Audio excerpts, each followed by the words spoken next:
حضرت مولانا محمد رحیم صاحب اورنگ آباد، حضرت مولانا امان اللہ صاحب قاسمی فتح پور یو پی، حضرت مولانا علی سعداد صاحب قاسمی دلگرامی دہلی، حضرت مولانا قاری محمد ایوب صاحب رحمۃ اللہ علیہ جو مفتاح العلوم البشار کے استاد تھے، اللہ کو پیارے ہو گئے، حضرت مولانا قاری عابد حسین صاحب اڑیسہ، کیندرا پاڑا مشہور ادارہ ہے اشرف العلوم کیندرا پاڑا، اس کے استاد ہیں، اڑیسہ کا سب سے بڑا مدرسہ ہے اس وقت، حضرت مولانا محمد عابد صاحب احمد آباد گجرات، یہ بھی بہت فعال آدمی ہے، تبلیغ سے بھی جڑے ہوئے ہیں اور سلسلے کا بھی کام کرتے ہیں، حضرت مولانا عبد الجبار صاحب لالپور،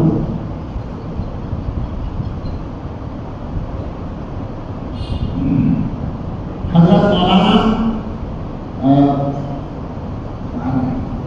مولانا امداد الرحمان صاحب مہاراشٹر، حضرت مولانا عقیل احمد صاحب مہاراشٹر، یہ شاید احمد نگر میں عقیل صاحب